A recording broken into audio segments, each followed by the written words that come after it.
치워줘. 치워줘.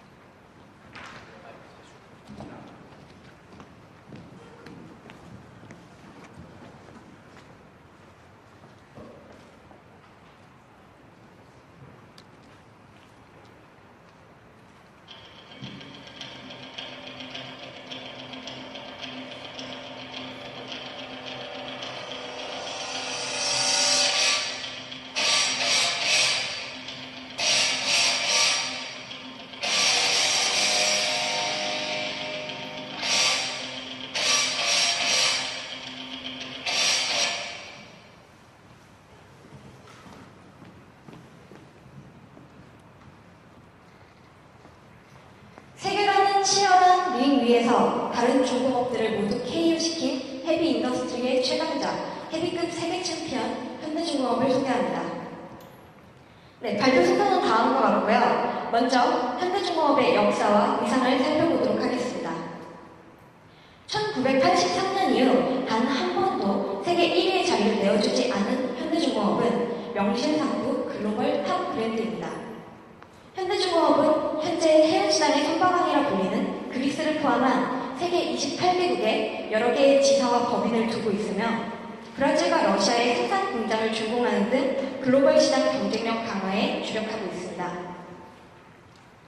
1973년 아산 정주영 회장을 중심으로 설립된 현대중공업은 세계 최고의 조선소를 목표로 하여 울산 니포만에 뿌리를 내렸습니다. 현대중공업은 2013년 1분기에 매출을 13조 1,429억 원을 달성하며 2위인 삼성중공업과 10조 원에 가까운 격차를 보였습니다. 또한 수출액 역시 삼성중공업과 100억 달러 가까운 큰 차이를 보이며 1등으로서의 위상을 굳건히 했습니다. 최근 5년간 중공업 시장의 불황에도 불구하고 현대중공업의 매출액과 자본 총계는 꾸준히 향상하는 양상을 볼 수 있습니다. 현대중공업이 이렇게 세계 최고의 자리에 오르는 데는 많은 위기와 역경들이 있었습니다. 60년대 후반 우리나라의 외화 고갈은 매우 심각한 상태였습니다. 그리고 그 당시에 조선업은 자본의 부족과 기술력의 한계 때문에 사업화되기 힘들다고 여겨지고 있었습니다. 더불어 1970년 발표된 닉슨 독트린으로 인해 대한민국은 자주 국방의 필요성이 제기되었습니다. 국방산업을 위해 대통령의 4대 핵심 공장 사업이 시작됨을 기회 삼아 현대중공업이 설립되었습니다. 정주영 회장의 500원짜리 지폐이라는 우리에게 너무나도 익숙합니다.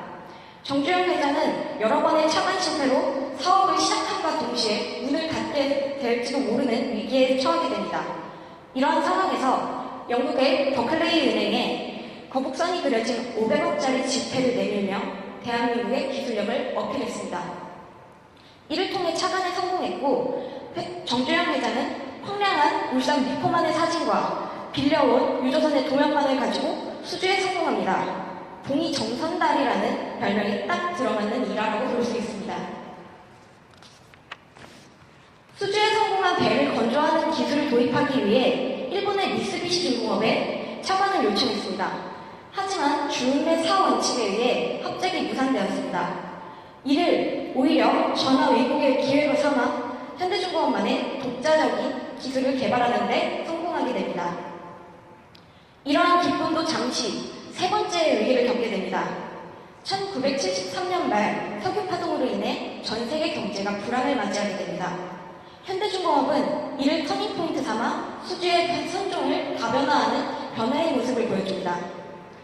또한 중동으로 흘러들어가는 오일 달러를 잡기 위해 사우디아라비아의 주베일 항만 하역 설비 공사를 수주하는 모습을 보여줍니다. 수많은 위기들을 헤치며 성장해온 현대중공업의 과거와 현재 경쟁 상황은 어떠했을까요? 설립 당시 세계 조선업의 최강자는 일본이었습니다. 양질의 선박을 안정적으로 그리고 공급을 하면서 기술 혁신을 선도하는 일본은 세계 신조선의 40%가 넘는 시장을 점유하고 있었습니다. 이러한 일본의 중공업은 1983년을 기점으로 해서 현대중공업에게 1위의 자리를 내어주게 되고요. 2003년을 기점으로 세계 최고의 조선국의 명성 역시 대한민국에 내어주게 됩니다. 이러한 배경에는 일본 조선업의 시장 축소가 있었는데요. 90년대 후반 조선산업의 불황을 예측하면서 시장을 축소한 일본과는 달리 현대중공업을 포함한 우리나라 대부분의 조선사들은 과감히 설비를 확장합니다. 하강할 것이라고 예상했던 조선산업이 포항을 맞으면서 한국과 일본의 전세는 역전됩니다. 다시 1위로의 도약을 꿈꾸는 일본을 뒤로하고 현재 가장 큰 해외의 경쟁자는 중국입니다. 중국은 저렴한 수주액을 무기로 대한민국의 선박 점유율을 위협하고 있습니다. 해외뿐만 아니라 국내에도 경쟁자가 있습니다. 국내의 가장 큰 경쟁자는 삼성중공업인데요. 2013년 상반기 수주 잔량을 보면 근소한 차이로 삼성중공업이 1위를 하는 것을 확인할 수 있습니다. 물론 국내 조선 그룹별로 보면 현대중공업이 부동의 1위입니다. 하지만 과거 울산의 조선소만으로도 1위를 차지하던 모습에 비했을 때 삼성중공업의 성장은 무시할 수 없습니다. 그럼에도 불구하고 현대중공업은 꾸준히 수주 잔량을 늘려나가며 격차를 줄여가는 노력을 하고 있습니다. 현대중공업이 경쟁자 속에서 1위를 유지하기 위해 뛰어난 마케팅 전략들을 사용했는데요. 사업 초기에는 저렴한 가격, 빠른 수주, 새로운 기술로 1위에 도약했고 현재는 그것을 바탕으로 한 4P 전략을 사용하고 있습니다. 초기에는 해외의 다른 기업들보다 저렴하고 빠른 기간을 통해 수주를 차지했는데요. 이러한 배경에는 육상건조법이라는 새로운 기술이 있었습니다. 시간이 흐름과 함께 세계 조선시장도 변화하고 그에 맞춰 현대중공업의 마케팅 전략 역시 변화하게 됩니다. 조선업체의 경제 불황이 오기 시작하면서 모두 저가 전략으로 수주량을 점점 뺏어가기 시작했고 현대중공업은 여기에 대처 방안을 내놓는데 그것이 바로 여기에 보이는 4P 전략입니다. 첫째, 프로덕트, 제품 면에서 스마트십 2.0 등 새로운 제품을 통해 경쟁력을 확보했습니다. 둘째는 프라이스 전략으로서 고부가가치 선박에 중점을 두어 고가 수주 전략을 펼치는 방법입니다. 이 방법을 통해서 현대중공업은 과거 저가로 수주하던 것을 고가의 제품을 적게 수주하는 방법을 통해 자기들의 경쟁력을 높이고 있습니다. 셋째, 플레이스 전략으로 유럽 중심의 유통망을 중심으로 유럽 대선주들과 긴밀한 관계를 유지하고 있는 것이 있습니다. 유럽과의 첫 계약 이후에도 계속 유럽을 중심으로 유통망을 뻗쳐나가며 이탈리아의 다미코사, 미국의 돌사 등과 계약을 하면서 초기 유통망을 중심으로 확장을 해나가고 있습니다. 마지막으로 프로모션 전략인데요. 사회적 기업으로서의 면모를 보이며 브랜드 이미지를 개선하고 있습니다. 교육 인프라, 경로당 자매 결연, 다문화 가정 지원 등의 사회에 다양한 공헌을 하며 브랜드의 이미지를 고취하고 있습니다. 현대중공업의 성공 요인을 좀 더 구체적으로 살펴보도록 하겠습니다. 건조기간을 단축시켜준 초기의 육상 건조공법에 만족하지 않고 도크를 이용한 역발상 신공법인 텐덤 침수공법의 개발에 성공합니다.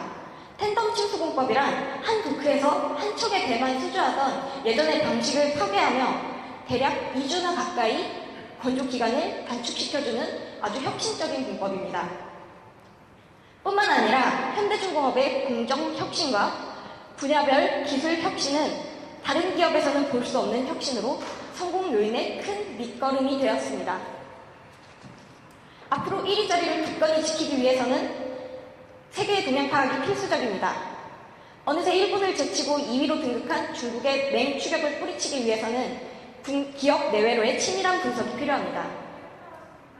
현대중공업만의 기술력을 무기로 삼고 젊은 인재를 육성하며 육상 플랜트와 특수 선박의 수주에 힘쓴다면 경제 불황을 극복하고 추격하는 중국을 따돌릴 수 있을 것입니다.